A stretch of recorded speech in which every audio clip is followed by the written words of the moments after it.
The blood wouldn't stop. Meredith Stone pressed gauze against the teenager's forearm, her gloved hand steady even as the ER chaos swirled around her. 15 years as a trauma nurse had taught her body to work, while her mind processed, categorized, prioritized. The boy on the gurney was 18, maybe 19. Overdose. His pulse, thready beneath her fingers, skin the color of old newspaper. "Stay with me," she said, voice calm but firm. Not a request, a command. The kind of voice that pulled people back from edges they didn't know they were standing on. The boy's eyes flickered. Found hers. Held. "That's it. Right here. Look at me." Behind her, someone was screaming about chest pain. A phone rang. Another nurse called for a doctor. St. Vincent's ER on a Friday night was controlled pandemonium, and Meredith moved through it like water finding paths around stones. She'd saved this boy. In another hour, she'd save someone else. That was the job. That was who she was, a healer, a fixer, a woman who stepped toward crisis when everyone else stepped back. She didn't know that in 72 hours, when crisis came for her own child, her body would betray everything she believed about herself. That all her training, all her competence, and her steady hands would mean nothing against the oldest fear a mother could know. Meredith Stone thought she knew what drowning looked like. She'd pulled water from lungs, pressed life back into chest, breathed for people who'd forgotten how. But she didn't understand yet that you could drown in air, in sunlight, in the space between seeing danger and being able to move. The boy on the gurney coughed. Lived. She marked it in her mental ledger of wins and moved to the next bed. Outside the hospital windows, the sun was setting over Portland. Somewhere across the city, her daughter was finishing dinner. Her husband was probably letting Bryn have ice cream before bed again. House rules softening when mom wasn't there to enforce them. Tomorrow was Saturday, the annual Iron Ravens family picnic.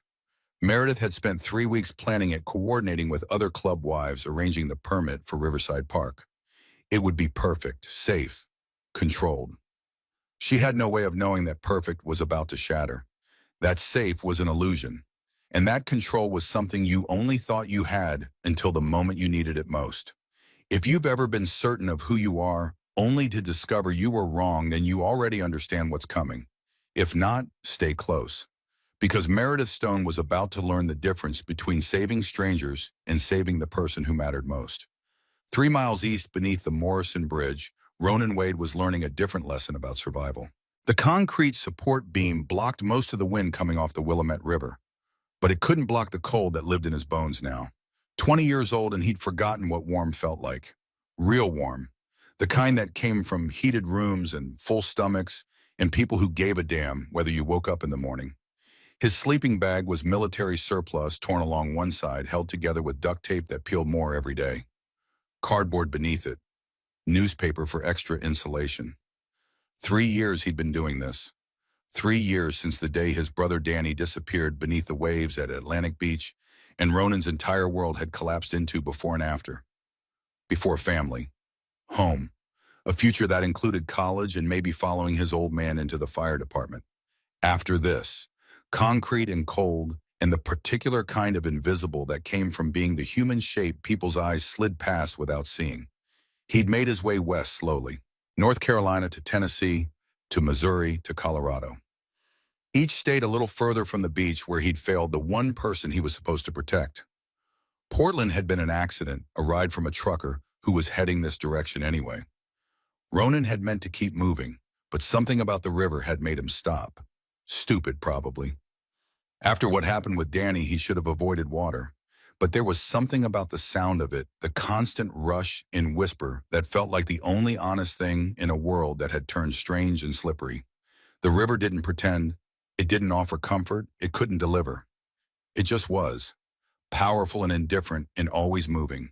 Kind of like time. Kind of like guilt. Ronan pulled the sleeping bag tighter and watched headlights paint patterns on the underside of the bridge. Friday night traffic. People heading to dinners, dates, lives that made sense. He used to be one of them. Hard to remember now. His stomach cramped. He'd eaten yesterday, probably. The days had a way of blurring together when you didn't have anywhere to be. Mr. Fletcher at the corner store sometimes left day-old sandwiches by the dumpster wrapped just right so Ronan knew they were meant for him. Small kindnesses from a man who never asked questions, who never made Ronan feel like he was supposed to explain how he'd ended up here. The lifeguard certification card was still in his pocket. Laminated plastic edges, worn soft from 3 years of touching it like a talisman. Or a hair shirt, reminder of what he'd been trained to do and how completely he'd failed when it mattered. Certified to save lives, couldn't save his own brother. Some nights Ronan took the card out and stared at the photo. 17-year-old kid with clear eyes and an easy smile.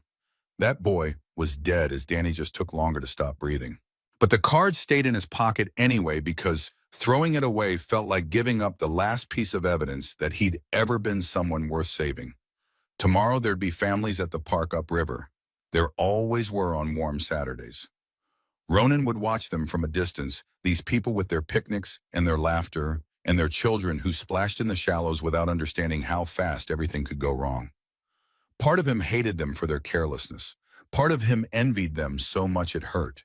He didn't know that tomorrow one of those children would go under. Didn't know his body would remember what his mind had spent 3 years trying to forget. Didn't know that the worst day of his life and the best decision he'd ever make were about to happen in the same 60 seconds. Ronan Wade thought he was invisible, thought he'd die that way unmissed and unmourned the way people like him usually did. He had no idea that 300 motorcycles were about to go looking for a ghost, or that the woman who'd spend her own money and risk her own standing to pull him back from the edge was right now taking off her scrubs and heading home to her family, completely unaware that in 2 days she'd owe this homeless stranger everything. The city hummed around them both. Meredith in her safe life, Ronan in his broken one. Two people who had no reason to ever meet, whose paths should never have crossed. But rivers have a way of connecting things, of taking what's upstream and pulling it downstream, whether you're ready or not. And the Willamette River, ancient and patient and utterly indifferent to human plans, was about to drag them both into a current neither of them could fight alone. Saturday morning broke clear and hot, the kind of heat that made Portland's summers feel like borrowed weather from somewhere else. Meredith was up at 6 packing coolers and double-checking lists while Declan made breakfast, and Bryn sang to herself in the backyard, already wearing her swimsuit under her clothes even though they wouldn't leave for another 2 hours. "She's been up since 5, Declan said, sliding eggs onto plates. He was a big man, arms sleeved in ink, graying hair pulled back in a ponytail. The leather vest hung on the back of his chair, iron ravens patch across the shoulders. President, the word carried weight in certain circles. Respect, sometimes fear. But in this kitchen, with sunlight streaming through the windows and his daughter's off-key singing drifting in, he was just Bryn's dad, Meredith's husband, the man who couldn't cook worth a damn but tried anyway every Saturday. "Of course she has," Meredith said. She kissed his cheek, tasted coffee and aftershave. "She's been talking about the river for a week." Something flickered across Declan's face. Concern, maybe. He knew about Emma, knew that Meredith hadn't been swimming since the summer she turned 18, and her little sister had drowned at Lake Oswego. Knew that water was complicated for his wife in ways she didn't like to talk about. "You okay with this?" he asked quietly. Meredith looked out the window at Bryn, 7 years old and fearless, and so completely heartbreakingly alive. "It's a park deck, shallow water, 50 people around. She'll be fine." "That's not what I asked." She met his eyes. 20 years together and he could still read her too well. "I'll be fine too. I'm not going in, just watching from the shore." He nodded, didn't push. That was Declan.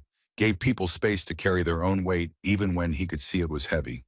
She loved him for it and resented it in equal measure, the way you could love and resent anything that forced you to be strong when you wanted permission to break. By 9:30, they were loaded up. Coolers in the truck bed, towels and sunscreen, and a bag of toys Bryn had insisted on bringing. The ride to Riverside Park took 20 minutes, and they were early enough to claim a good spot under the cottonwoods near the water. Other families were already arriving, the familiar faces of the Iron Ravens extended family. Brothers Declan had ridden with for 15 years. Their wives, kids, girlfriends. The club was feared in some corners of Portland, respected in others, but here in the morning light, with children running and women laughing, they looked like any other group gathering for a summer picnic. Meredith spread blankets and set up the portable canopy, while Declan fired up the grill with Garrett Sullivan, the club's sergeant-at-arms. Garrett was loud and profane and had a laugh that could probably be heard in Seattle, but he was gentle with his daughter Sienna and had cried like a child when his wife left him 2 years ago. Complicated men, most of them were. Meredith had learned early in her marriage that the vests and the reputation were only part of the story. Bryn was already at the water's edge with 3 other kids squealing as the cold river washed over their feet. Meredith watched from 15 feet away, close enough to intervene far enough to let her daughter feel independent. The water was shallow here, maybe knee-deep for an adult, the current gentle. Safe. But 20 years ago, Lake Oswego had seemed safe too. Emma had been 8, Meredith 18 and supposedly in charge, while their parents ran to the store for more ice. The lake was calm, other families were there. Emma was a good swimmer. All the things you told yourself when you were young and stupid and thought tragedy was something that happened to other people.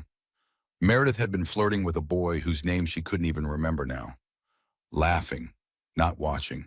And when the screaming started and she turned and saw nothing but empty water, where her sister had been, the world had tilted sideways and never quite righted itself. They'd found Emma 40 minutes later. Too late. Always too late.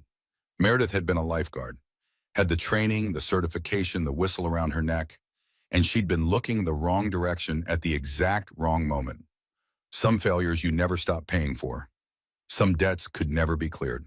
She became a nurse the next year, threw herself into it with the kind of focus that looked like ambition but was really penance. If she could save enough people, maybe eventually the scale would balance. Maybe Emma's death would matter less if Meredith's life mattered more. It hadn't worked that way. But she'd saved a lot of people trying. Mom, watch this. Bryn was spinning in the shallows, arms out, spraying water in circles. Meredith smiled and waved heart simultaneously, full and terrified. This was motherhood. This constant state of love so fierce it felt like a wound. This knowledge that you'd throw yourself in front of anything to protect this small person, but that sometimes throwing yourself wasn't enough. Sometimes you just stood there and watched the worst thing happen and couldn't do a damn thing to stop it. You're doing great, baby. Declan appeared at her elbow with a beer. You're hovering. I'm supervising. You're thinking about Emma. Meredith took the beer, didn't drink it. I always think about Emma near water. I know. His hand found hers rough and warm and solid. But Bryn's not Emma, and you're not 18 anymore. You're allowed to let her play. He was right. She knew he was right. But knowing and feeling were different countries, and Meredith had lived in the land of feeling long enough to know you couldn't logic your way across that border. I'm fine, she said. The day wore on, food was grilled and eaten. Music played from someone's truck, classic rock and country mixing with the sounds of children and conversation and the eternal rush of the river. Callum Hayes, Declan's VP and best friend since high school, got into a water fight with his twin sons that ended with all 3 of them soaked and laughing. Garrett told increasingly inappropriate jokes while his daughter covered her ears and yelled that he was embarrassing. Normal, safe, the kind of day that would be remembered as perfect right up until the moment it stopped being perfect and became the day everything changed. Meredith was tending to a scraped knee, crouched beside a crying 5-year-old boy when it happened. Her nurse brain was already cataloging the injury, superficial, no debris in the wound, just needs cleaning and a bandage. The mother was hovering anxious in the way first-time mothers always were, asking if they needed to go to the hospital for a scrape that would heal in 3 days. He's fine, Meredith said, gentle but firm. Little soap and water, and he'll forget about it by dinner. That's when the screaming started. Not the normal shrieks of children playing. This was different, primal. The sound a mother makes when her world is ending. Meredith's head snapped up. The riverbank had transformed. People were running, shouting, pointing at the water. The cluster of kids who'd been playing in the shallows was gone. Parents were wading in frantic. And somewhere in the chaos, Meredith's brain was trying to catch up with what her eyes were seeing. Bryn's pink swimsuit. There. No gone. Just the churning brown water where a second ago her daughter had been standing. Time did something strange. Stretched and compressed simultaneously. Meredith was on her feet, the first aid kit falling from her hands, already running. Her legs pumped. Her breath came in gasps. 15 feet to the water's edge. 10, 5. She hit the shallows and stopped. Just stopped. Her body, the same body that had carried her through thousands of emergencies, that had never hesitated, that had been trained and honed and trusted to act under pressure, simply refused to move forward. The water was past her ankles. Bryn was 15 feet out, maybe 20, the current having pulled her from the shallows into deeper water faster than seemed possible. Meredith could see flashes of pink fabric, could hear Declan screaming behind her, could see other parents frozen in the same horrible paralysis, their minds trying to process what their eyes were showing them. "Move," Meredith's brain screamed. "Move. She's drowning. Your daughter is drowning. Move." Nothing. Her legs were concrete. Her chest was ice. And all she could see was Emma's face, blue-lipped and still laid out on the shore of Lake Oswego, while a stranger performed CPR that wouldn't work because it was already too late. It was always too late. You couldn't undo the moment you looked away. 3 seconds passed, maybe 5. An eternity measured in heartbeats. Then someone was running past her. A blur of motion from the direction of the bridge. Skinny kid in a stained hoodie, barefoot, moving with the kind of desperate speed that spoke of muscle memory and instinct. He didn't slow at the water's edge. Didn't hesitate. Just launched himself forward in a dive that was more fight than form and disappeared beneath the surface. Meredith stood in ankle-deep water and watched a stranger do what she couldn't. Watched him vanish into the same brown current that had swallowed her daughter. Watched the river become a roiling chaos of foam and fear, and felt something inside her break so completely she knew she'd never be whole again. Declan crashed past her into the water, finally moving, but he was too far behind. Callum was right there with him, both men shouting Bryn's name like it was a spell that could pull her back from wherever the river was taking her. Other people were in the water now too, the paralysis breaking, but it was chaos. No coordination, just panic. 20 years of nursing, 20 years of being the calm in the storm, and Meredith Stone stood frozen while her world drowned. Under the surface, Ronan Wade was fighting for his life. The river was nothing like the ocean. No salt, no waves, just relentless brown pressure that grabbed and pulled and spun him like he weighed nothing. The cold hit first, punching the air from his lungs in a burst of bubbles he couldn't afford to lose. Then the current caught him, and suddenly up was sideways, and sideways was down. His eyes were open, useless. The water was murk and sediment and zero visibility. But his hands were searching, stretching out in front of him, fingers spread wide, and his brain was in that strange place it went when the world narrowed to a single task. Find her, find the girl, find her, or you fail again. Danny's face flashed behind his eyes. 12 years old and already gone, pulled under by a riptide Ronan hadn't seen coming. The sister he'd promised to protect. The job he'd been trained for. The failure that had broken him. Not again. His fingers brushed something. Fabric. He grabbed, missed the current, ripping it away. His lungs were starting to burn. The cold was making his muscles sluggish. He kicked hard, fighting the river's pull, following the ghost of movement he'd felt. There. His hand closed on a wrist. Small. A child's arm. He yanked, pulling her toward him, and the current tried to tear her away, but Ronan held on with everything he had. His free arm wrapped around her torso, felt the terrifying stillness of her body, and kicked toward what he hoped was up. The river didn't want to let them go. It pulled at his legs, spun them sideways, slammed them both into something hard that sent pain shooting through his ribs. But Ronan had learned a long time ago that pain was just information, and right now the only information that mattered was whether they were moving toward air or away from it. His head broke the surface. He gasped, half water, half oxygen, and immediately ducked his chin to keep the girl's face above the current. She was limp against him, too still, eyes closed.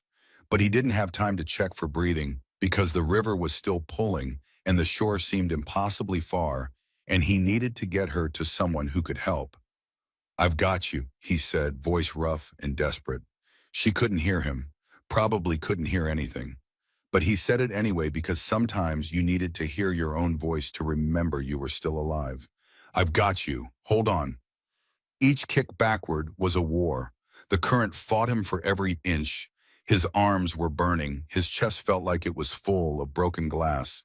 But he'd done this before. 3 years ago, he'd pulled his brother halfway to shore before the riptide won. He knew what drowning felt like from both sides now. And he knew that sometimes winning was just about being too stubborn to let the water have the last word. The shore was closer. 10 feet. 5. He could hear shouting now, voices cutting through the roar in his ears. Someone was in the water reaching for them. Big guy with tattoos and terror on his face. The girl's father, probably. Ronan's feet hit something solid. Rocks. He pushed off, half swimming, half walking, dragging the child with him. Hands grabbed her, pulled her from his arms, and suddenly he was stumbling forward onto mud and grass, falling to his knees, while his body tried to remember how to breathe air instead of river. The world tilted. Sound came back all at once. People shouting, a woman sobbing, someone yelling for an ambulance. Ronan looked up through streaming eyes and saw them gathered around the little girl. She was on her back, water trickling from her mouth chest terrifyingly still. The woman, the one who'd been frozen at the water's edge. She was on her knees beside her daughter, now hands shaking so hard she could barely touch her. Training kicked in before thought.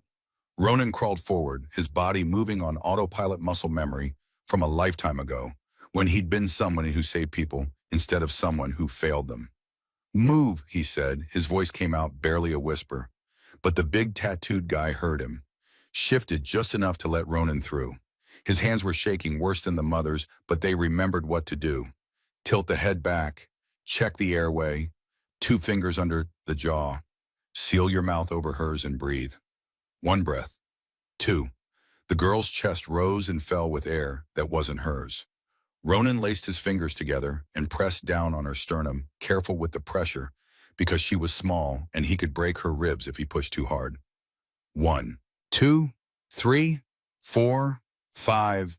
He counted out, loud voice cracking, and somewhere in the counting was a prayer he didn't know he still remembered. "Please, please, not again, please." Another breath, back to compressions. His arms burned. His vision was starting to blur at the edges, but he kept going because stopping meant accepting defeat, and he'd lived with that defeat for 3 years, and he couldn't do it again. He couldn't watch another child die because he wasn't good enough, fast enough, strong enough. The mother's face swam in his peripheral vision, tears cutting tracks through dirt and panic, whispering something he couldn't hear. The father's hands hovering helpless. 1 more breath. Back to compressions. 1, 2, 3. The girl jerked, her whole body convulsed. She coughed a wet, rattling sound that was the most beautiful thing Ronan had ever heard. Water poured from her mouth, splashing onto his hands. Her eyes flew open wide and terrified and alive. She cried. Thin, hoarse, the sound of someone who'd been somewhere dark and come back screaming. The mother snatched her up, sobbing, rocking back and forth. The father wrapped around both of them, making sounds that weren't quite words. And around them the crowd exhaled like they'd all been holding the same breath. Ronan sat back on his heels. His hands wouldn't stop shaking. His chest felt like something had carved it hollow. But the girl was crying, and crying meant breathing, and breathing meant alive. He'd done it. Finally. 3 years too late for Danny, but he'd done it. Someone touched his shoulder. "You saved her." Someone else. "What's your name?" "Kid, you're a hero." The words felt like insects crawling on his skin. Hero. He'd let his brother drown. Heroes didn't do that. Heroes didn't spend 3 years hiding under bridges because they couldn't face the people they'd failed. Ronan struggled to his feet. His legs felt like water. The world was doing strange things, tilting and spinning, and the voices around him were too loud, too much, too heavy with gratitude he didn't deserve. He took a step back, then another. Nobody noticed at first. They were all focused on the miracle of the girl breathing, crying, living. The mother was checking her over with professional hands, nurse training, overriding panic now that the crisis had passed. The father was thanking God in a voice that shook. And Ronan was backing away, slow and quiet, the way he'd learned to move through a world that didn't see him anyway. By the time the sirens started wailing in the distance, he'd already made it to the tree line. By the time the ambulance pulled into the park, he was gone.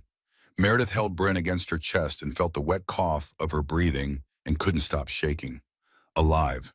Her daughter was alive. This wasn't Lake Oswego. This wasn't Emma. Bryn was here, real, breathing, crying into Meredith's shoulder with the kind of desperate grip that said she knew how close it had been. "You're okay," Meredith whispered over and over. "You're okay, baby. You're safe. I've got you."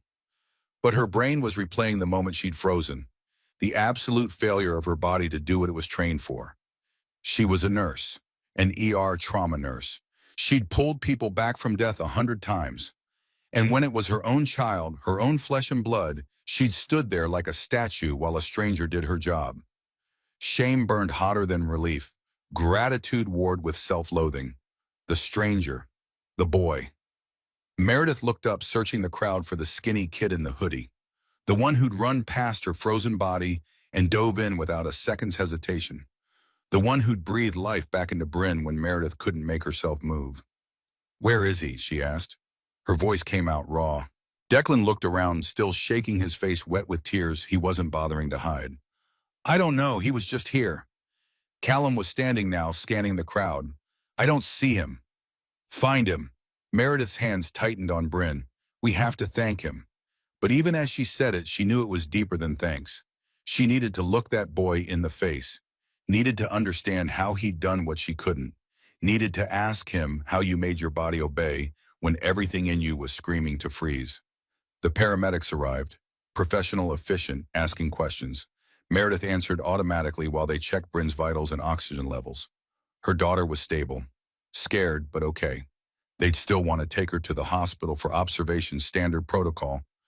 For near drownings, and Meredith was nodding along because that was the right call, the smart call, the call she'd make for any patient. But her eyes kept searching the crowd. The boy was gone. Vanished like he'd never been there at all. People were talking about him, describing him, but nobody knew his name. Nobody knew where he'd come from. He'd appeared, saved Bryn's life, and disappeared back into whatever shadows had birthed him. "Homeless, I think," someone said. "I've seen him under the Morrison Bridge."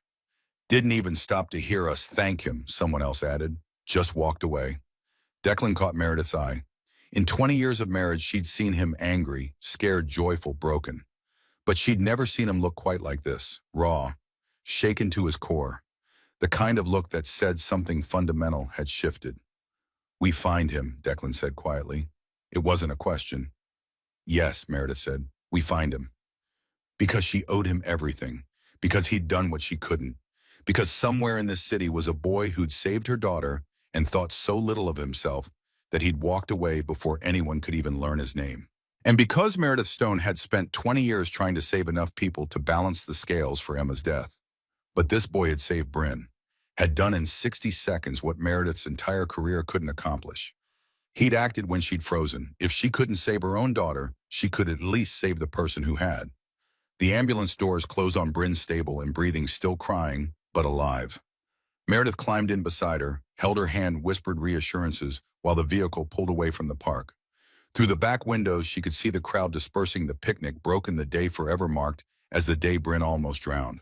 Almost. Because of a stranger who'd cared more in 10 seconds than Meredith had been able to show in the moment that mattered most. At the hospital, they ran tests. Chest x-rays, oxygen saturation, neurochecks. Everything came back clear. Bryn had swallowed river water, had been without oxygen for maybe a minute, but the boy's CPR had been textbook. Perfect. He'd known exactly what he was doing. He was trained, Meredith said to the ER doctor, a colleague she'd worked with a dozen times. Whoever he was, he had training. That wasn't luck. The doctor nodded. Good Samaritan who knew his stuff. Lucky for your daughter. Lucky, the word sat wrong. Lucky was random. This had been skill, courage, someone choosing to act when 40 other adults had frozen. Declan appeared in the doorway, leather vest still damp from the river. His face was drawn, older than it had been this morning. Aging happened like that sometimes. Not gradually, but in sharp jumps, when the world reminded you how fragile everything was. "She's good," Meredith said before he could ask. "They want to keep her a few hours for observation, but she's good." He nodded, didn't smile, just stood there looking at his daughter like he was memorizing her face. "I called Callum," he said after a moment. "Told him to start looking." "For the boy?" "For the boy." Declan's jaw was tight. "We're going to find him, Mayor. I don't care if we have to search every bridge and shelter in Portland. We're going to find him." It should have sounded excessive, dramatic. But Meredith just nodded because she felt it too. This driving need that went beyond gratitude into something closer to desperation.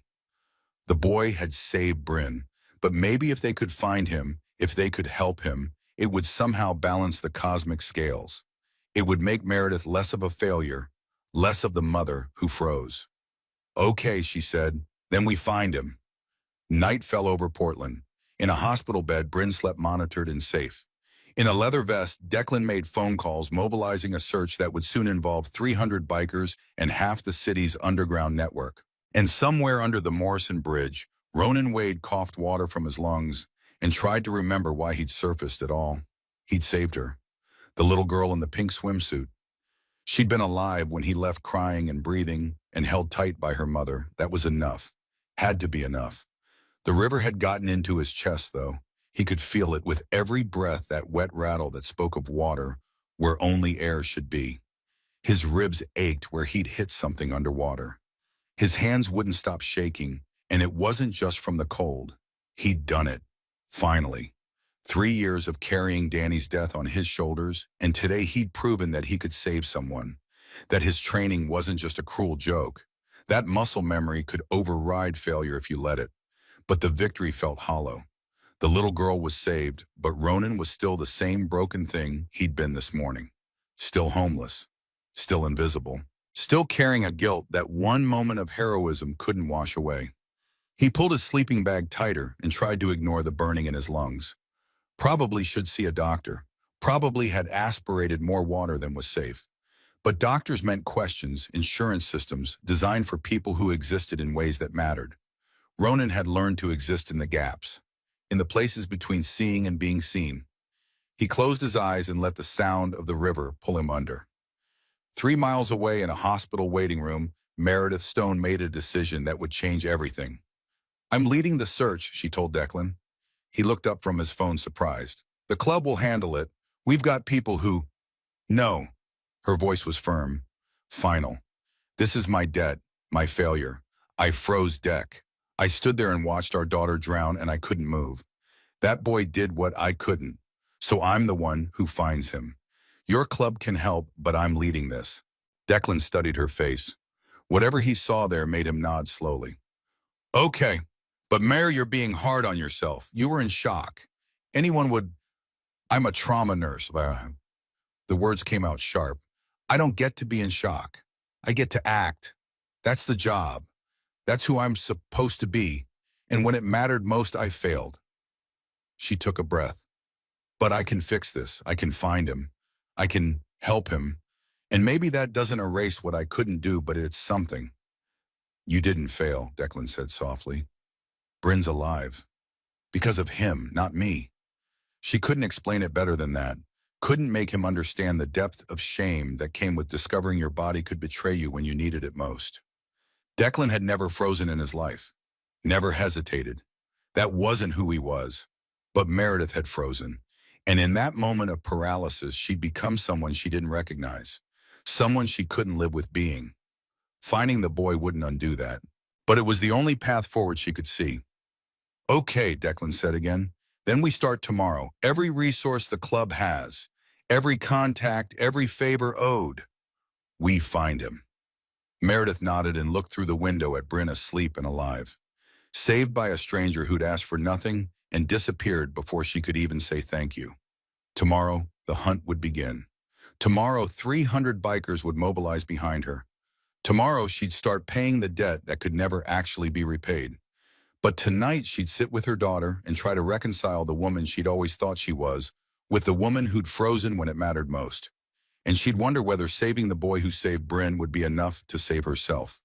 The river whispered outside, eternal and indifferent, having played its part in a story that was only just beginning. Morning came too early, filtered through hospital blinds and bars of pale light that made Bryn look smaller than she was. 7 years old, and she'd already learned what drowning felt like. What it meant to have your lungs scream for air that wouldn't come. What terror tasted like when mixed with river water. Meredith hadn't slept. She'd sat in the chair beside Bryn's bed, watching her daughter's chest rise and fall, counting each breath like currency. Proof of life. Evidence that yesterday's nightmare had ended with waking instead of burial. But every time she closed her eyes, she saw it again. The frozen moment, her body refusing to obey. The water at her ankles, and her daughter drowning 15 feet away, and her legs made of concrete, useless, betraying everything she'd ever believed about who she was. A nurse came in at 6, not someone Meredith knew. Night shift probably rotating through from another floor. Young, maybe 25, with kind eyes and efficient hands that checked Bryn's vitals with practiced ease. "Everything looks good," the nurse said softly. "Oxygen's perfect. Heart rate steady. She's a lucky girl." Lucky. That word again, like luck had anything to do with it. Like chance had pulled Bryn from the water instead of a homeless boy with more courage than 40 adults combined. "When can she go home?" Meredith asked. "Doctor will be in around 8. Probably discharge after that if everything stays stable." The nurse smiled. "You should try to sleep. She's fine now." Fine. Another meaningless word. Bryn was alive, yes. Breathing, yes. But fine implied that yesterday could be forgotten, filed away, moved past. And Meredith knew better. Some things carve themselves into your bones. Change the architecture of who you were. Emma's drowning had done that 20 years ago. Yesterday had just finished the job. Declan appeared in the doorway carrying coffee. He looked like he'd aged a decade overnight. Gray stubble on his jaw. Eyes red-rimmed and hollow. The leather vest was gone, replaced with a plain black t-shirt that made him look almost vulnerable. Almost normal. "Callum's got 12 guys out already," he said quietly, handing her a cup. "Checking bridges shelters anywhere someone might camp rough." Meredith took the coffee but didn't drink it. "I want to coordinate from here. Can you get me a map of the city, mark every location they've checked?" "Mere, you haven't slept." "I'll sleep when we find him." Declan studied her face and she saw him decide not to argue. Smart man. 20 years of marriage had taught him when his wife's mind was set in a direction that wouldn't be changed by logic or concern. "I'll get you a map," he said, "and I'll set up a command post at the clubhouse. You can run it from there once Bryn's discharged." "No," Meredith's voice was firm. "I run it from wherever I am. The club helps, but this is mine." Something shifted in Declan's expression. Not anger, more like recognition. He'd seen this version of his wife before, though never quite this intense. The version that dug in and refused to yield. The version that had saved lives through sheer stubborn will when protocol said to call it. "Okay," he said, "your show. We follow your lead." It should have felt like a victory, but victories were supposed to feel different than this hollowness. This driving need that had nothing to do with triumph and everything to do with proving she could still be useful when her body had already demonstrated she couldn't be trusted. By noon, Bryn was awake and asking questions Meredith didn't know how to answer. Why did she fall in? Where did the boy go? Was he magic? 7-year-olds believed in magic. Believed that heroes appeared from nowhere and disappeared into light. Meredith didn't have the heart to tell her daughter that the boy wasn't magic, just desperate and trained and probably coughing river water from lungs that wouldn't stop burning. "We're going to find him," Meredith said, brushing hair from Bryn's forehead, "and we're going to thank him properly." "Can I give him a present?" "Absolutely." "I want to give him my allowance. Is $5 enough?" The innocence of it broke something in Meredith's chest. $5. A child's understanding of debt. She didn't know yet that some things couldn't be repaid. That gratitude had no currency that matched its weight. "That's very sweet, baby. I'm sure he'd love it." The doctor came by at 2 checked charts, listened to Bryn's lungs, declared her fit to go home, with instructions to rest and watch for any breathing difficulties. Standard discharge. Routine. Except nothing about this was routine, and Meredith felt like she was moving through a world that had shifted 3 degrees off its axis. They loaded Bryn into Declan's truck at 3. The ride home should have been celebratory, relief. But Meredith spent it on her phone texting with Callum, coordinating the search grid, marking off locations that had already been checked. Downtown Bridges, Morrison, Burnside, Steel, all negative. The shelters on 3rd Avenue full, but nobody matching the description. The soup kitchen on Glisson maybe, but the kid left before anyone could get close. "We'll find him," Declan said, eyes on the road. "I know."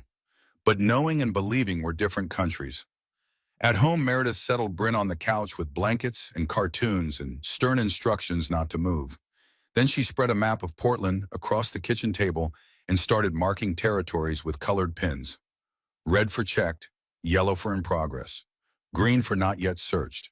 The map looked like a battlefield, because that's what this was. A war against invisibility, Against a city designed to let people like this boy disappear into cracks nobody bothered looking into. Her phone rang. Callum. We've got something. Fletcher's corner store near the Morrison. Owner says a kid matching the description has been sleeping in his doorway past few nights. Looked rough. Bad cough. Meredith's heart kicked up. Is he there now? No, but Fletcher says he usually shows up around dark. I've got guys posted nearby. Don't approach him, Meredith said quickly. Just watch. Call me the second you see him. I'm coming down. Let us handle. Call me. She hung up. Declan was leaning in the doorway, arms crossed. You're going, I'm going. Bryn needs her mother to not be a coward, to do what she couldn't do yesterday. Meredith stabbed another pin into the map. Your mom can watch her for a few hours. I'm going. He didn't argue, just pulled out his phone to call his mother, then grabbed his keys. I'm driving. They made it to Fletcher's store by 5:30, parked a block away where they could see the doorway, but wouldn't be obvious. Callum was already there, leaning against his bike, looking like he was just killing time instead of hunting a ghost. Fletcher himself was a small man, late 50s, with the kind of weathered face that spoke of decades working in a neighborhood that gentrification kept trying to erase. He came out when he saw Meredith wiping his hands on his apron. Mrs. Stone, he said. He knew her. The Iron Ravens were known, respected in some circles, feared in others. Your husband's boys told me what happened. The kid who saved your little girl. You know him, Meredith asked. Not no, but he's been around a few weeks. Quiet kid. Never asked for anything. I leave him day-old food sometimes. He takes it, never leaves a mess. Has he said anything? Given you a name? Fletcher shook his head. Doesn't talk much. Looks at you like he's expecting to be chased off. I figured he had his reasons for being on the street. Most of them do. When did you last see him? This morning, early. Maybe 6. He looked worse than usual. Coughing bad. Real bad. The kind that says you need a doctor. Meredith's medical instincts kicked in. How bad? Wet, rattling. Kid could barely walk straight. Aspiration pneumonia. Had to be. If he'd swallowed as much river water as she suspected, his lungs were probably full of bacteria and inflammation. Without treatment, it could kill him slowly, painfully. If he shows up, Meredith said carefully, don't scare him off. Just let me know. I need to talk to him. Fletcher nodded. You're going to help him. I'm going to try, Mom. They waited. Sunset painted the buildings orange and red. Traffic thinned. People went home to places that had doors and locks and the assumption of tomorrow. Meredith watched the doorway and thought about all the ways the world let people disappear. All the systems designed to maintain order by making problems invisible. The homeless weren't gone. They were just strategically not seen. 7 o'clock became 8. 8 became 9. Maybe he's not coming, Declan said quietly. Then we wait longer. At 9:40, Callum's phone buzzed. He looked at the screen, then at Meredith. East side, one of the guys spotted someone matching description under the Hawthorne Bridge. Moving slow, coughing. Let's go. They moved fast, 3 bikes and Declan's truck cutting through Portland's streets with the kind of purpose that made traffic yield. The Hawthorne Bridge loomed ahead, old and industrial, and casting shadows deep enough to hide whole communities. Meredith saw him before they'd even parked. Hunched shape against the concrete support, wrapped in what looked like a torn sleeping bag. Even from 50 feet away, she could hear the cough. Deep, wet. The sound of lungs trying to expel something they couldn't. Stay back, she told Declan. Let me talk to him.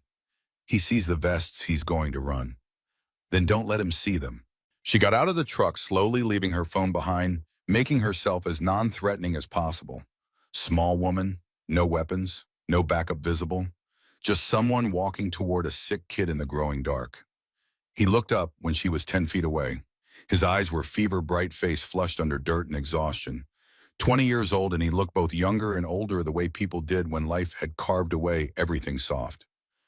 Hey, Meredith said quietly, I'm not here to hurt you. He tried to stand, stumbled, caught himself against the wall, and the cough that ripped through him sounded like it was tearing something vital loose. You need to sit down, Meredith said, taking a step closer. You're sick.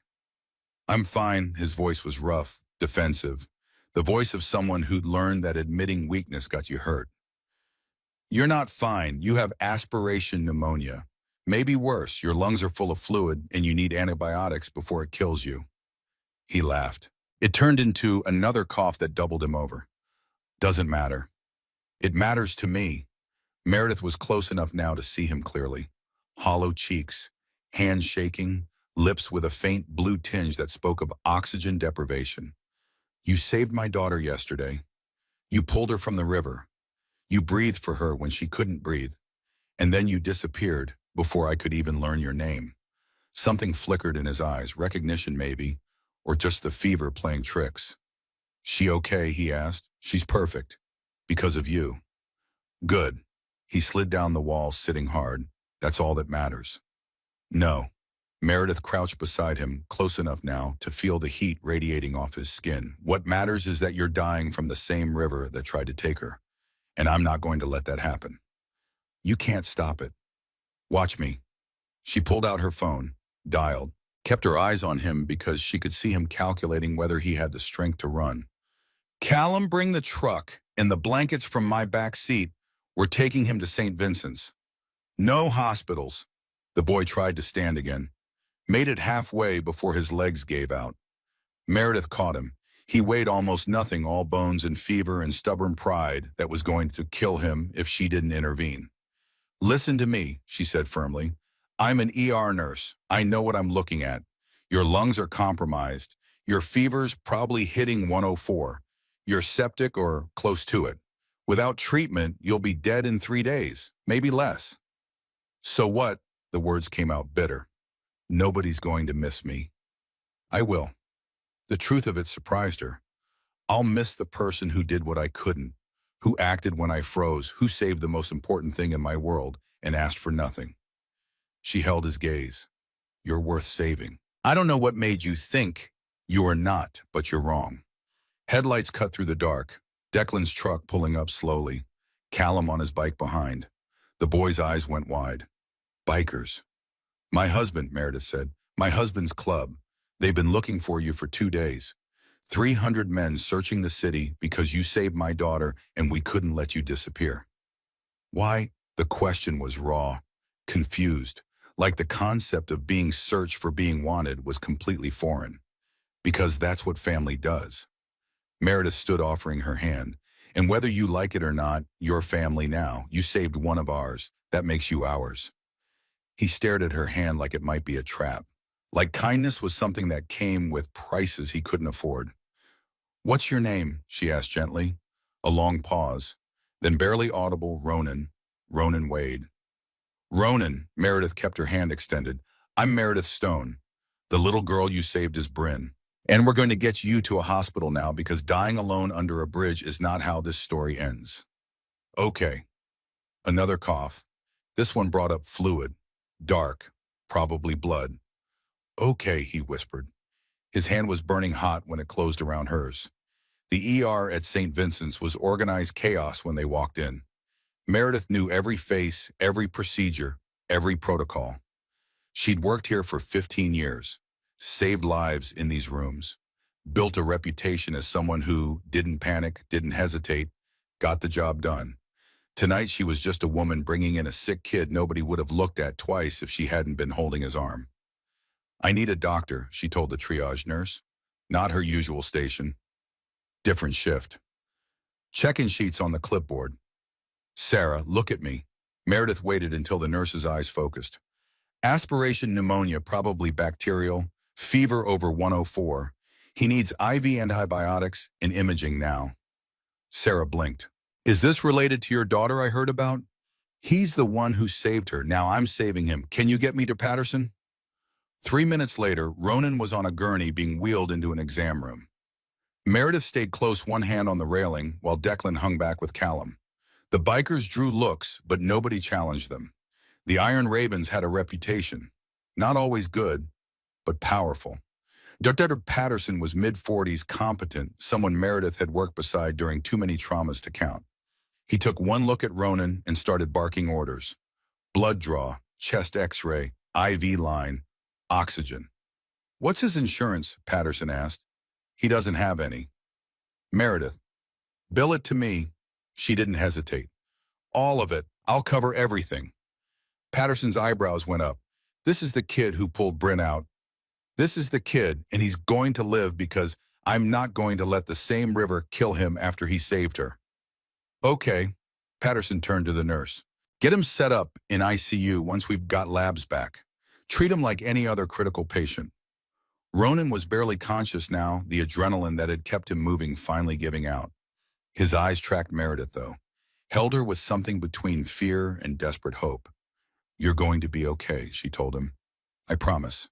You don't know me. I know you jumped when everyone else froze. That's enough. They ran the tests. The results came back worse than Meredith had feared. Bilateral pneumonia, bacterial infection in both lungs, moderate to severe malnutrition, dehydration. His body had been running on fumes for probably weeks, and the river had just pushed him over the edge. He's lucky you found him, Patterson said, reviewing the films. Another day or two and we'd be looking at ventilator. Maybe worse. Lucky again. The word that kept appearing like everyone thought this was chance instead of choice. Meredith had chosen to search. Chosen to not stop until she found him. Chosen to use every resource she had to pull him back from the edge the same way he'd pulled Bryn. Choice, not luck. They moved Ronan to a private room in ICU, hooked him up to monitors that tracked every heartbeat, every breath, pushed antibiotics through an IV that would hopefully turn the tide before the infection won. Meredith pulled a chair to his bedside and sat. Declan appeared in the doorway. You should go home. Be with Bryn. Bryn's with your mom. She's safe. He's not. Mare, he's stable now. Stable isn't safe. Stable is just not actively dying. I'm staying. Declan knew better than to argue. I'll be at the clubhouse. Call if you need anything. I will. He left. The machines beeped their steady rhythm. Ronan's breathing was labored but regular oxygen, helping where his lungs couldn't. And Meredith sat in the quiet and tried to understand why this felt so important. Why saving this boy felt like saving herself. Maybe because he'd done what she couldn't.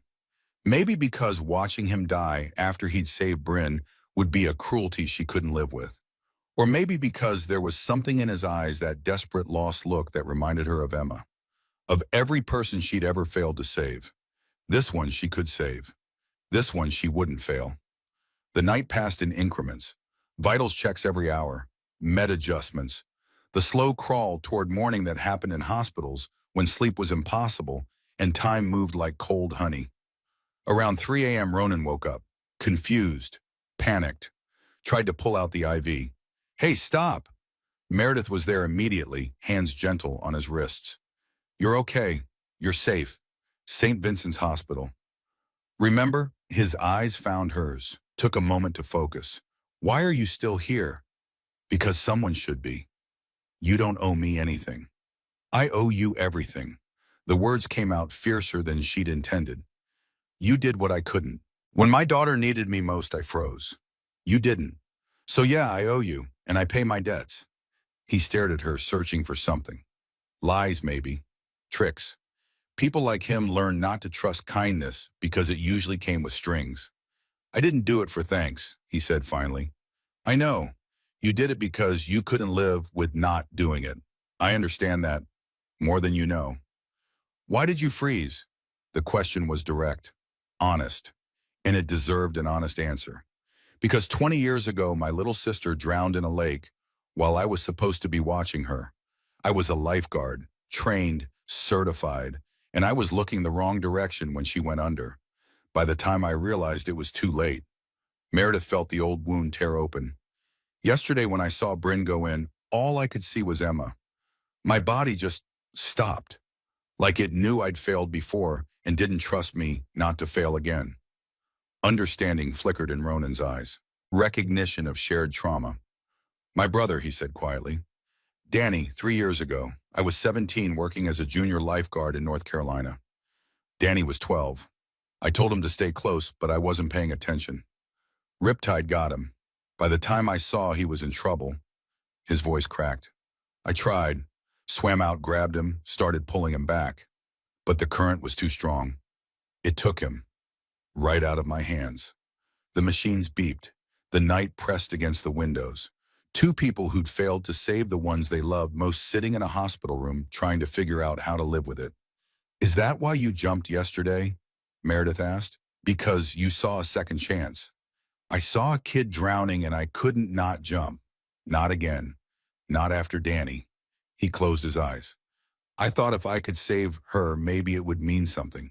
Maybe it would balance out. Did it? I don't know. Does it ever? No, Meredith said honestly. The people we couldn't save, they don't go away. But maybe we save the next person, and the next, and eventually we've saved enough that the weight feels different. Not lighter, just more balanced. Ronan opened his eyes. Is that what you do, save people to balance, Emma? It's what I've been trying to do for 20 years. Hasn't worked yet, but I keep trying. What if we just keep failing? Then we fail while trying. That's still better than freezing. He thought about it. The fever made his thinking slow, visible, like watching someone work through a puzzle. Thank you, he said finally, for finding me, for this. He gestured at the room, the IV, the care that was probably costing thousands. You don't thank family for showing up, Meredith said. That's just what we do. I'm not your family. You are now. You saved my daughter. That makes you mine, whether you like it or not. A ghost of a smile. What if I don't like it? Too bad. You're stuck with us. And the smile faded. I can't pay you back. I don't want you to. I want you to live. I want you to get better. And then we're going to figure out what comes next together. Why? The question again. The one he kept asking because the answer didn't make sense in his worldview. I'm nobody. Why do you care? Meredith leaned forward, held his fevered gaze. Because you jumped when I couldn't. Because you saved the most precious thing in my world. Because you're 20 years old and you've been invisible for 3 years and nobody should be invisible. Because I'm a nurse and I fix things and you're broken and I can't live with myself if I don't at least try to help. Because, she paused, because if someone had found Emma and saved her, I'd want them to know how much it mattered. How much she mattered. I can't do that for Emma, but I can do it for you. The tears that slid down his face were probably as much fever as emotion, but they were real either way. I don't know how to let people help me, he whispered. Then I'll teach you, the same way you taught me what courage looks like. The night settled around them. Monitor beeps, quiet breathing. The sense that something was shifting, changing, becoming something neither of them had planned, but both of them needed. Ronan fell back asleep. Meredith stayed. And somewhere in the space between saving and being saved, they both started to understand that maybe the balance wasn't about erasing the past. Maybe it was about choosing differently in the present, about jumping instead of freezing, about staying instead of running. By morning, Ronan's fever had dropped 2 degrees. The antibiotics were working. His breathing was easier. Patterson came by at 7, checked charts, nodded approval. He's going to make it, he said. Another day, and I don't know if we could have pulled him back. Good catch. Meredith didn't mention that it wasn't a catch. It was a hunt. A choice one. A debt being paid forward. Declan arrived with coffee and news. Bryn's asking about him, wants to visit. Not yet. He's still too sick. She made him a card, drew a picture of him pulling her from the water, gave him a cape. Meredith smiled despite herself. Heroes don't wear capes. Try telling that to a 7-year-old. Over the next 3 days, Ronan improved, slowly. Setbacks and forward motion in equal measure. The infection fought back. The antibiotics fought harder. His body, malnourished and exhausted, struggled to remember how to heal. Meredith was there for all of it. She went home to shower and check on Bryn, but always came back. Sat in that chair. Talked when Ronan wanted to talk. Stayed quiet when he needed silence. She learned things. Small details that built a picture of who he'd been before the streets erased him. He'd wanted to be a marine biologist, loved the ocean even after it took Danny. His parents had blamed him for the drowning, kicked him out at 18 when grief needed a target. He'd been homeless ever since drifting invisible, trying to figure out how to want to live when living felt like a punishment. She told him things too, about Emma and the guilt that had driven her into nursing, about the years of trying to save enough people to balance one failure, about how yesterday had broken something in her that she didn't know could break, but maybe breaking was necessary. Maybe you had to shatter before you could rebuild differently. They were trading scars. building something fragile and strange and necessary. On day 4, Patterson cleared Ronan for discharge. Stable, no longer critical. The infection was controlled. His lungs would take time to fully heal, but he'd live. "Where do I go?" Ronan asked when Meredith told him. The question was small, lost. "You're coming home with me." "I can't." "Yes, you can. Declan and I have a guest room. You'll stay until you're fully recovered. Then we'll figure out what's next." "Why would you do that?" "Because you're family now, and family doesn't let family live under bridges." He didn't argue. Maybe didn't have the strength. Maybe was starting to believe just a little that he was worth the space he took up in the world. They drove to the stone house in silence. Ronan stared out the window like he was seeing the city for the first time. Maybe he was. There was a difference between surviving somewhere and belonging somewhere. Bryn was waiting on the porch. She'd been warned to be gentle, to not overwhelm him. But the second Ronan stepped out of the truck, she ran forward and wrapped her arms around his waist. "Thank you for saving me," she said into his shirt. "I made you a card, and Mommy says you're staying with us. Are you staying?" "Please stay. I want to show you my room, and my stuffed animals, and I have $5 I want to give you." Ronan looked at Meredith over Bryn's head. His eyes were wet. "Is $5 enough?" Bryn pulled back, looking up at him with absolute faith that the world made sense, and heroes got thanked properly. "It's perfect," Ronan managed. They went inside. Meredith showed him the guest room. Clean sheets, soft bed, a window that looked out over the backyard, real walls, a door that locked from the inside. "Bathrooms across the hall," she said. "There's clothes in the dresser, probably a little big, but they'll work until we can get you something better. You need anything, just ask." He stood in the middle of the room like he didn't know what to do with so much space that was his. "Why are you doing this?" he asked again. "Because you jumped," Meredith said simply. "Because when everyone else froze, you acted. And because I spent 3 years failing to save people after I couldn't save Emma. You saved Bryn. Now I'm saving you. That's how this works." "What if I don't know how to be saved?" "Then we'll figure it out together, one day at a time." She left him alone, gave him space to process, to break down in private the way people needed to sometimes. Downstairs, Bryn was chattering to Declan about Ronan, about how he was a hero, about how they were going to be best friends. "You sure about this?" Declan asked quietly while Bryn was distracted. "No," Meredith admitted, "but I'm doing it anyway." "He could leave. Probably will once he's stronger." "Maybe, but maybe not. And either way we'll have shown him that someone cared. That's worth something." Declan pulled her close, kissed her forehead. "You've got a big heart, Mir. I've got an unpaid debt. It's not the same thing." But maybe it was. Maybe caring and owing weren't as different as she thought. Maybe both were just different ways of saying that someone mattered, that their life had weight, that they shouldn't be invisible. Upstairs, Ronan sat on the edge of the bed and cried for the first time since Danny died. Cried for his brother, for the 3 years of concrete and cold, for the impossibility of kindness when you'd forgotten what it felt like, for the little girl with $5 and absolute faith that the world rewarded good actions. He didn't know that Meredith had plans, that she wasn't just saving him but changing him, that what came next would transform not just his life, but the entire culture of the Iron Ravens. He didn't know that the woman who'd frozen when her daughter drowned was about to become the woman who refused to freeze ever again, who'd turn her failure into a mission, her shame into action. He just knew that for the first time in 3 years he had a bed, and a locked door, and people who'd search for him instead of stepping over him. It was enough. For now, it was enough. And across the city, in clubhouses and street corners and shelters, word was spreading. The Iron Ravens had found their ghost. The president's wife had taken him in. Something was changing. Something that started with a drowning and ended with a rescue and was about to become something bigger than any of them understood yet. The river had taken one thing and given back another. Now it was up to them to decide what to build with what they'd been given. The first night, Ronan didn't sleep. He lay in the guest room bed, clean sheets against skin that had forgotten what clean felt like, and stared at the ceiling, listening for the sounds that meant danger. Footsteps, voices, the particular quality of silence that came before something bad happened. But the house stayed quiet. Just normal sounds. The hum of a refrigerator. Water through pipes. Somewhere down the hall, Bryn talking in her sleep about something innocent and safe.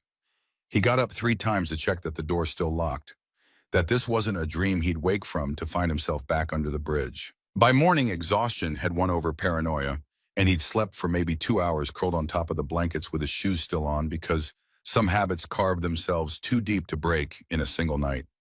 Meredith found him like that at 7, knocked softly, cracked the door, took in the scene without judgment. "Breakfast in 20 minutes, she said. "There's a shower across the hall, fresh towels in the cabinet." She left before he could feel too exposed, before the shame of being seen like this, broken and defensive, and unable to trust even kindness, could settle in his bones. The shower was the first real one in 3 years. Hot water that didn't shut off after 2 minutes. Soap that didn't smell like chemicals. The simple dignity of being clean. Ronan stood under the spray until his skin turned pink and the water began to cool, trying to wash away more than just dirt. Trying to remember what it felt like to be human instead of invisible. Downstairs, Bryn was already at the table swinging her legs and talking a mile a minute about school and her stuffed animals and how she was going to teach Ronan to play her favorite game. 7 years old and she'd decided he belonged here, simple as that. Kids had a way of making decisions adults complicated with doubt. Declan was at the stove making eggs. He nodded when Ronan appeared, no big acknowledgement, just a small recognition that he existed and was welcome at this table. "Coffee?" Declan asked. "Yeah, thanks." The coffee was good, the eggs were better, but the best part was the way nobody made a production of him being there. Nobody asked invasive questions or demanded gratitude. They just let him exist in the space unexamined and safe. Meredith came down in scrubs. Hospital shift. She poured her own coffee and leaned against the counter, watching her family with the particular intensity of someone memorizing a moment they were afraid might not last. "I'm working noon to 8, she said. "Declan's got club business this afternoon. Ronan, you okay staying here with Bryn for a few hours? His mom will be by around 3 to take her to dance class." The question was casual, but Ronan heard what it really meant. "Do you trust yourself around my daughter? Can I trust you?" "Yeah," he said. "I can do that." "Good." Meredith's smile was genuine. "Bryn will probably talk your ear off. Fair warning." She wasn't wrong. The second Declan left and it was just the two of them, Bryn launched into an explanation of every toy in her room, every drawing on the fridge, every important detail of her 7-year-old universe. Ronan listened and tried to remember how to interact with someone who had no walls, no defenses, who just assumed the world was safe and people were good. "Are you going to stay forever?" Bryn asked, sprawled on the living room floor while Ronan sat on the couch maintaining careful distance. "I don't know. Mommy says you're a family now. Family doesn't leave." "Sometimes they do." Bryn considered this serious in the way kids got when they sensed adult complications. "Did your family leave you?" The question was too direct, too honest. But kids didn't know how to be anything else. "Kind of," Ronan said. "My brother died, my parents blamed me, so yeah, they left." "That's sad." "Yeah. But you're with us now. We don't leave. Daddy says the Iron Ravens never abandon family. It's like the most important rule." Ronan didn't know how to explain that rules work differently when you were someone people wanted to keep. That loyalty had limits. He'd learned the hard way. But Bryn's faith was absolute, and there was something almost painful about being on the receiving end of that kind of certainty. "I'm glad I didn't drown," Bryn said, switching topics with the speed only children managed. "It was scary, but you saved me." "Yeah." "Were you scared?" "Terrified. But you jumped anyway." "Yeah. That's what brave means. Mommy told me. Being scared but doing it anyway." She looked at him with those serious 7-year-old eyes. "You're very brave." Ronan's throat closed up. He'd spent 3 years thinking of himself as a coward who'd let his brother die. Having this child call him brave felt like absolution he hadn't earned and didn't deserve. "Your mom's brave too," he managed. "I know. She saves people. That's her job." "She's saving me. Because you saved me. It's fair." If only the world worked that simply. If only saving one person could erase failing another. But Bryn believed it, and Ronan was starting to wonder if maybe, just maybe, belief was enough. Maybe faith could create truth if you held it hard enough. Over the next 2 weeks, a routine developed. Ronan slept in the guest room, ate meals with the family, helped where he could small tasks that made him feel less like a burden, taking out trash, loading the dishwasher, watching Bryn while Meredith and Declan juggled work and club business in the thousand small details that made up a life. His lungs healed slowly. The cough faded. Color came back to his face. He started to look less like a ghost and more like a 20-year-old who'd been through hell but might survive it. But more than his body was healing. It was the small things. The way Meredith left notes on the counter when she left early for shifts. Coffee's made. Help yourself to anything in the fridge. The way Declan included him in conversations about bike maintenance teaching without making it obvious he was teaching. The way Bryn just assumed he'd always be there for games and stories in the casual intimacy of family. It should have felt suffocating, should have triggered every instinct that said people couldn't be trusted, that kindness came with prices, that belonging was temporary. But instead, it felt like slowly thawing from a cold that had lasted 3 years. Meredith watched it happen, watched Ronan unfold by increments, hesitant and careful but real. And as she watched, an idea was forming. A plan that was bigger than one homeless boy, bigger than paying back a single debt. She called a meeting at the clubhouse 3 weeks after bringing Ronan home. Not the full club, just the core members. Declan, Callum, Garrett, and a few others who'd been with the Iron Ravens long enough to have voices that mattered. I want to talk about what we did, Meredith said, standing at the head of the long table. When Bryn almost drowned, we mobilized 300 men to find one homeless kid. Spent days searching. Didn't stop until we found him. Garrett leaned back in his chair. That's what family does. Exactly, but here's my question. Meredith leaned forward, hands flat on the table. Why did Ronan have to save my daughter before we cared he existed? Why did he have to earn the right to be seen? Silence, the uncomfortable kind. He's not the only one out there, Meredith continued. Portland's got thousands of homeless people. Kids Ronan's age who are invisible until they do something extraordinary enough to matter. And that's wrong. Mer, we can't save everyone, Callum said carefully. Why not? She looked at each of them. You mobilize for one. Why can't we mobilize for more? We've got resources, space, connections. What if we created something systematic, not just helping Ronan, but helping kids like him, giving them jobs, training, a path back? Declan was watching her with something like pride. He'd known this was coming, had watched his wife transform her shame into mission over the past weeks. This was Meredith at her most dangerous. Not angry, not emotional, just determined, with the kind of focus that moved mountains. You're talking about a program, he said. I'm talking about using the Iron Ravens infrastructure to do what the city won't. We've got Garrett's garage. What if we turned it into a training facility? Teach mechanics, give kids real skills. We've got connections with other clubs, other cities. What if we scaled it? Some of the brothers aren't going to like this, Garrett said. Not hostile, just honest. We're a motorcycle club, not a charity. We're a family, Meredith countered. That's what you all say. That's the whole point of the patch and the brotherhood. Family protects. Family doesn't let people disappear. So either that means something or it's just words. The challenge hung in the air. These were men who prided themselves on loyalty, on meaning what they said. Meredith was holding up a mirror and asking if they liked what they saw. What do you need? Declan asked. And just like that, the decision was made. Not unanimous, not without resistance to come, but made. Over the next month, Meredith built it.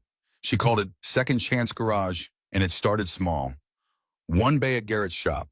One homeless kid besides Ronan, a 19-year-old named Tommy, who'd been living behind a dumpster for 8 months.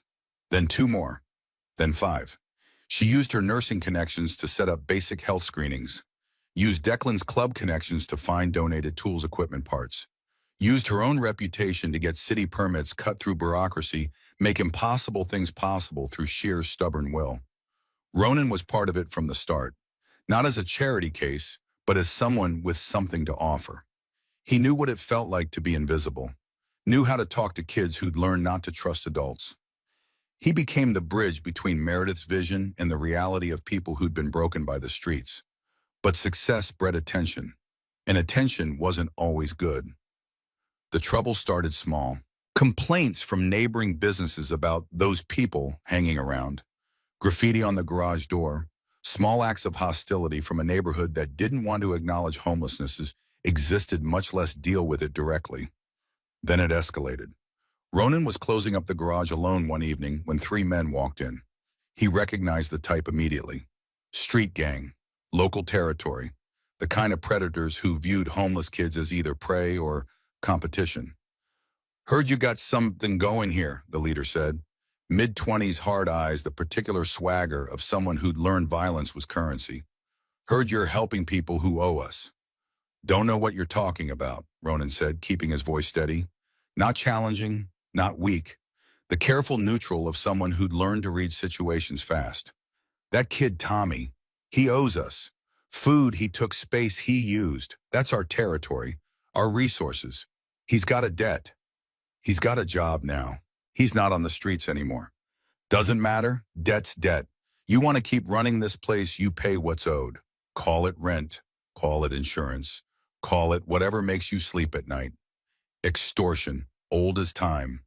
The gang wanted their cut, wanted to control what happened in their territory, even if that meant punishing people for trying to get out." "How much?" Ronan asked, not because he'd pay, but because he needed to know the scope. 500, weekly. It might as well have been 5 million. The program ran on donations and Meredith's personal money.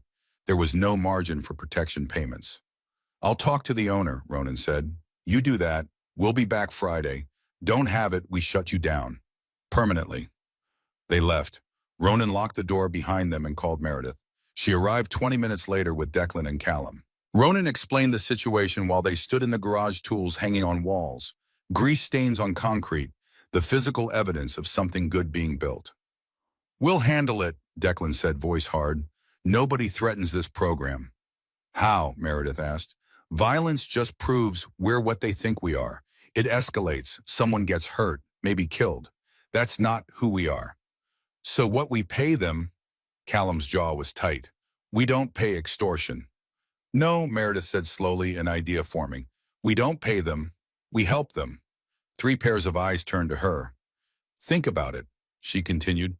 "Why do they run protection? Because they need money. Why do they need money? Because they don't have legitimate income. What if we offered them what we're offering these kids? Jobs, training, a way out." "They're not going to just give up their territory because we're nice," Declan said. "Maybe not all of them, but maybe some, maybe enough." Meredith looked at Ronan. "What do you think? Would it work?" Ronan thought about the men who'd threatened him. The leader's eyes, hard, yeah, but also young, maybe 25. Not that far from where Ronan had been 3 years ago, just a different kind of drowning. "It might," he said slowly, "if we approach it right, not condescending, not charity, just option." "It's risky," Callum said. "Everything worth doing is risky," Meredith countered. "We took a risk on Ronan. Look how that turned out." The meeting was set for Thursday evening. Neutral ground, a park with good sightlines and enough public traffic that violence would be stupid. Meredith insisted on being there. Declan insisted on backup. Compromise meant Callum and Garrett came but stayed at a distance, visible but not threatening. The gang leader showed up with two others, same hard eyes, same defensive posture, ready for a fight or a negotiation, probably expecting the latter. Meredith didn't give him either. "I'm Meredith Stone," she said, extending her hand. "I run Second Chance Garage. Thank you for meeting with me." He didn't take the hand. "You got our money." "No, I've got something better, a job offer." That got his attention. Confusion flickered across his face before the mask came back down. "Job. You're running protection because you need income. I get it. But protection requires constant enforcement, constant risk, and the payout is limited by how much people can afford to lose. What if I offered you legitimate work? Same money, less risk, and a resume that doesn't include felony charges." "We're not your charity cases." "I'm not offering charity, I'm offering employment. Garrett Sullivan runs the best motorcycle garage in Portland. He needs mechanics. You've got hands and brains. If you want to earn, really earn, not just shake down people trying to get by, then we've got positions." The leader, whose name turned out to be Marcus Reed, studied her like she was a puzzle he couldn't solve. "Why, because I'm tired of treating symptoms," Meredith said honestly. "Homelessness isn't the disease. Lack of opportunity is. You're angry because you don't have options. These kids are vulnerable because they don't have options. I'm trying to create options for everyone. And if we say no, then you say no, we're not paying protection. So you'll have to decide if shutting us down is worth making enemies of the Iron Ravens. Because that's what we are, family. And you don't threaten family without consequences. It wasn't a threat, just a statement of fact, but it carried weight. The Iron Ravens had a reputation, not always good, but powerful. Marcus looked at his boys, looked back at Meredith. The calculation was visible. Pride versus pragmatism, anger versus opportunity. What's the pay, he asked finally. Two of Marcus's crew took the jobs, started the following Monday, showed up on time, worked hard, kept their heads down. The third declined but spread the word that second chance was legitimate, that they weren't trying to muscle in on territory. The protection demand evaporated. Meredith had won by refusing to fight, had transformed enemies into employees through the radical act of seeing them as human instead of threats. Word spread about the program, about the woman running it, about how the Iron Ravens president's wife had faced down a gang with job offers instead of violence and somehow made it work. Other clubs started asking questions. How did she fund it? What were the success rates? Could they replicate it in their territories? 6 months after bringing Ronan home, Meredith had built something that was starting to look like a movement.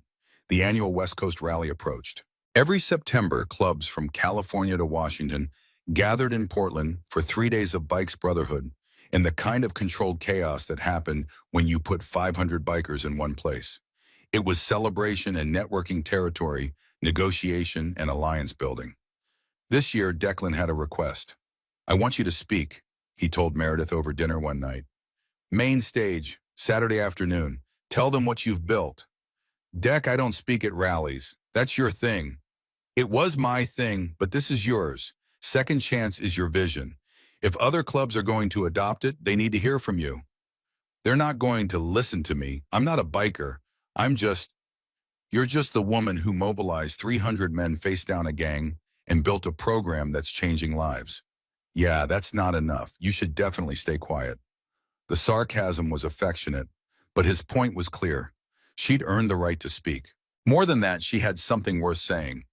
What about Ronan, she asked. Shouldn't he be the one they honor? Ronan's not the story, you are. He jumped into a river. You jumped into something harder. System change, culture change. That takes a different kind of courage. The rally arrived with the rumble of engines and the smell of leather and gasoline. The field outside Portland, filled with bikes parked in neat rows, colors flying patches from a dozen different clubs. Meredith had been to these before, always, as Declan's wife, always on the periphery. This time felt different. Saturday afternoon, the crowd gathered near the main stage. 500 bikers, mostly men, mostly older, carrying the particular authority of people who'd earned their place through decades of loyalty and roads traveled. Declan introduced her, told the story of Bryn's drowning, the frozen moment, the homeless boy who'd jumped when no one else would, the mother who'd turned her shame into a mission. My wife Meredith Stone, he finished, stepping aside. Meredith walked onto the stage, looked out at the sea of leather and tattoos and hard faces that had softened into attention. Somewhere in that crowd was Ronan standing with Garrett and Callum. Somewhere was her daughter holding Declan's mother's hand. Somewhere were the boys from Second Chance Garage Kids who'd been invisible 3 months ago and were visible now. She took the microphone, took a breath. Last June, I stood in a river and watched my daughter drown, she began. No introduction, no softening, just truth. I'm a trauma nurse. I've saved hundreds of lives. But when it was my own child, my body wouldn't move. I froze. And a homeless boy I'd never met had to do my job for me. The crowd was silent, the kind of silence that meant people were actually listening. His name is Ronan Wade. He's 20 years old. For 3 years, he lived under the Morrison Bridge. 3 years invisible.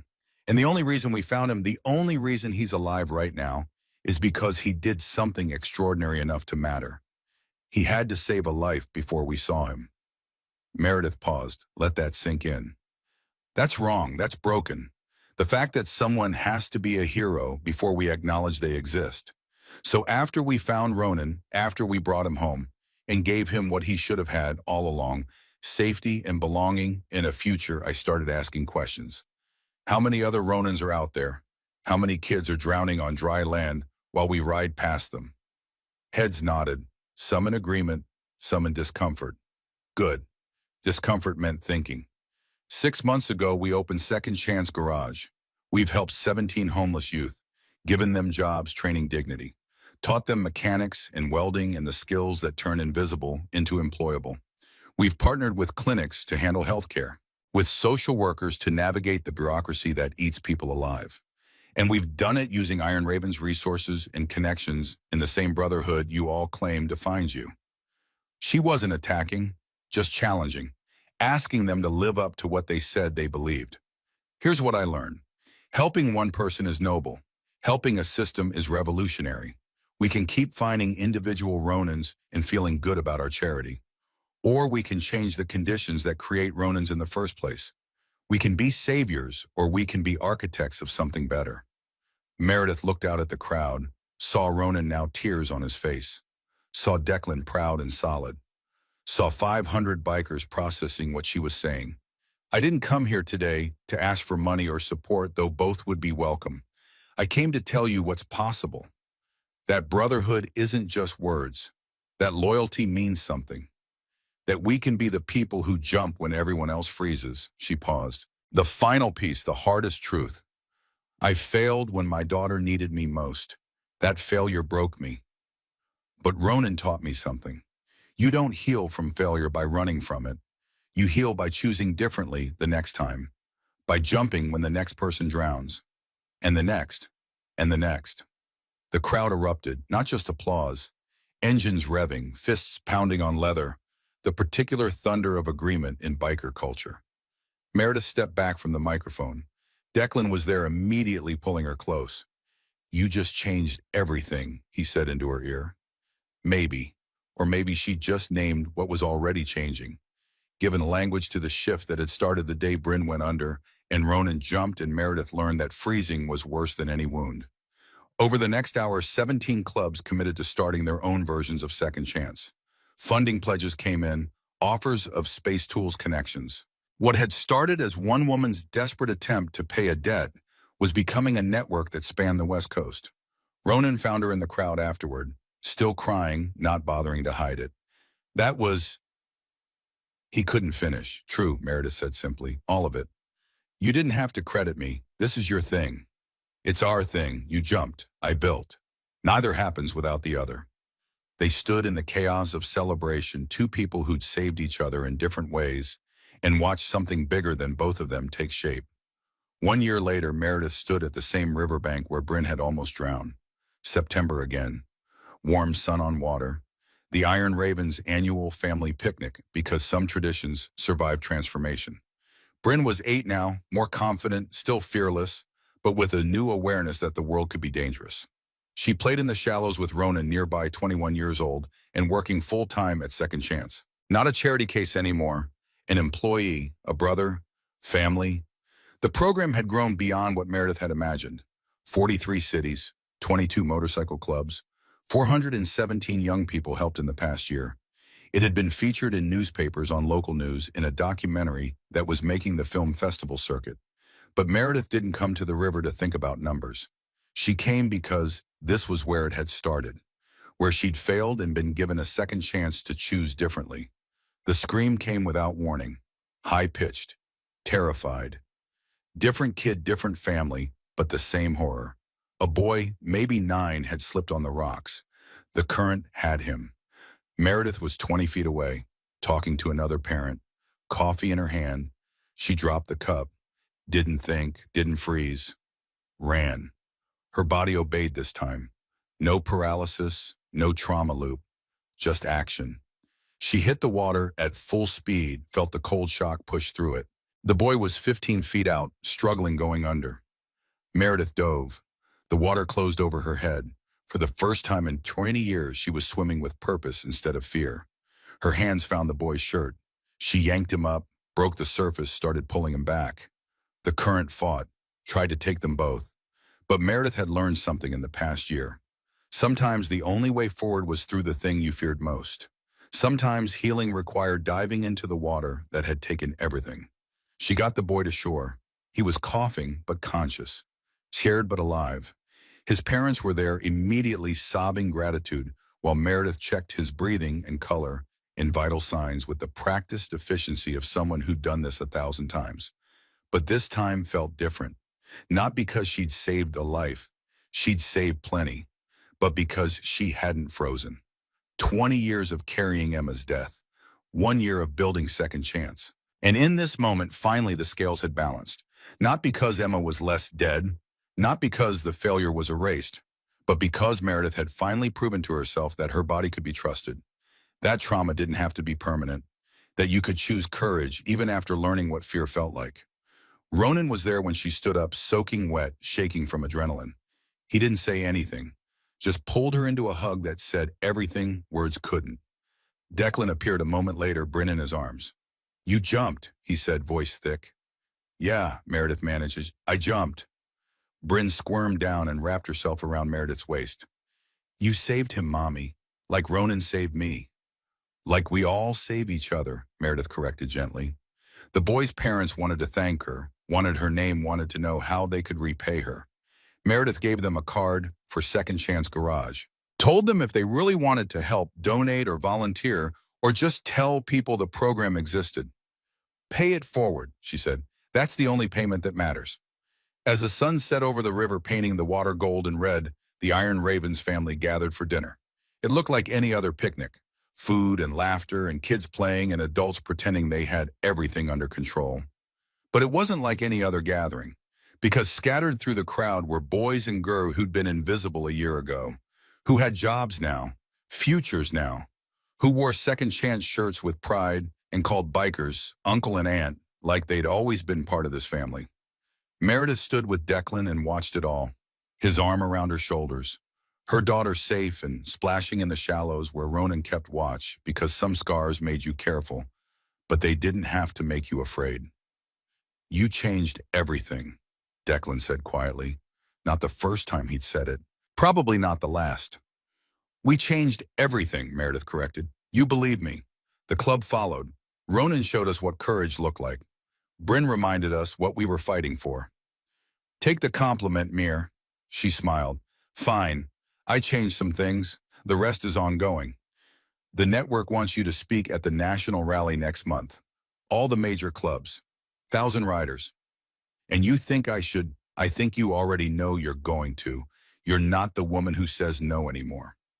He was right. Somewhere in the past year, Meredith had stopped being the woman who carried shame and started being the woman who built solutions. Stopped being the nurse who froze and became the architect of second chances. Not because she'd stopped failing. Everyone failed. But because she'd learned that the response to failure wasn't paralysis. It was motion. It was jumping again, and again, and again until jumping became easier than standing still.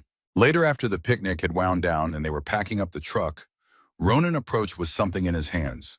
A laminated card, worn edges, familiar. "My old lifeguard certification," he said, holding it out. "I've carried it for 3 years. Reminder of what I couldn't do." Meredith took it, looked at the 17-year-old face staring back. Clear eyes, easy smile. A boy who didn't know yet what the ocean could take. "I don't need it anymore," Ronan continued. "Not as punishment. I know now that I can save people.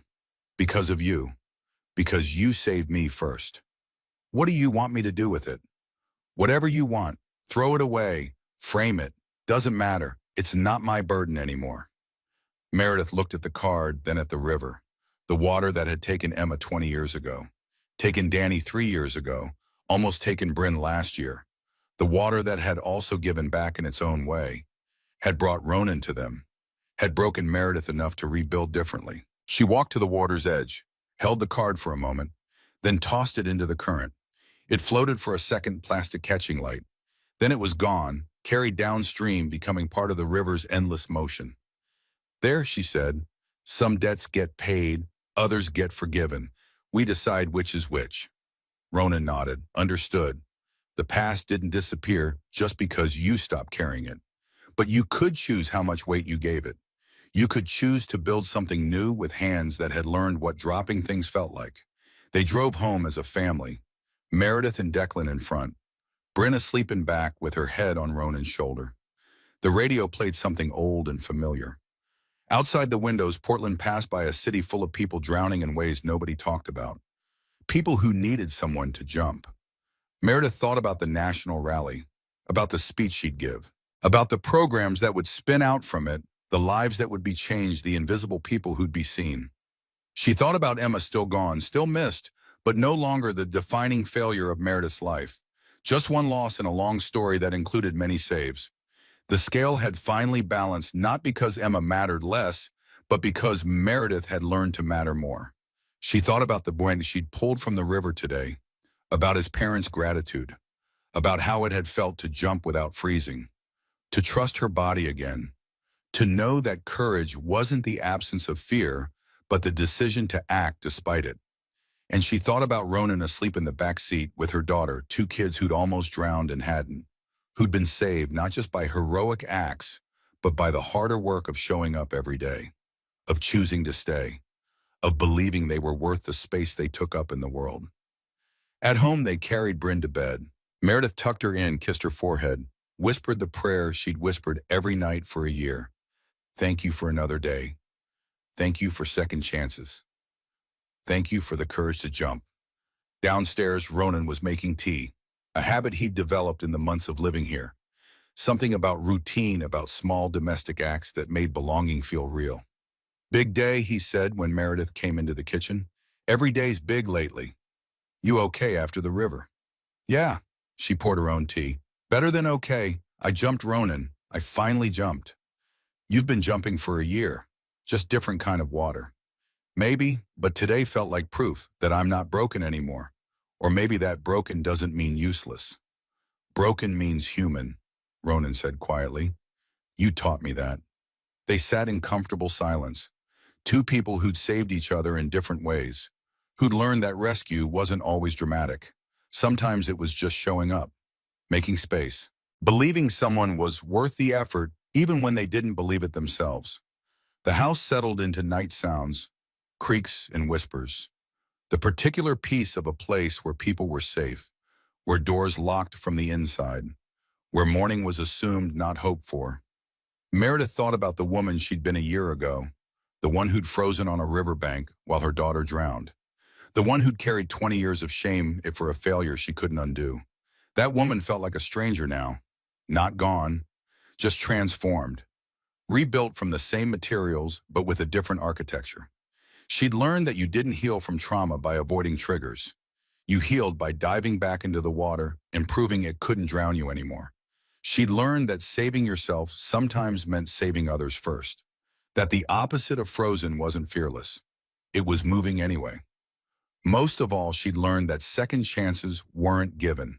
They were taken, built, earned through the daily decision to show up for the next person who needed jumping for. The river had taken one thing and given back another. Now it was up to them to decide what to build with what they'd been given. And every day Meredith chose to build, to jump, to prove that drowning in all its forms didn't have to be the end of the story. It could be the beginning. Outside, the city slept. Inside, a family did the same.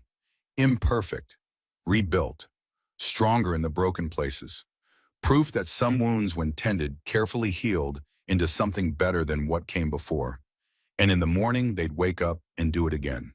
Jump again, save again, build again, because it's what family did. What courage looked like when you stripped away the drama and left only choice. The choice to not freeze, to move, to act, to jump.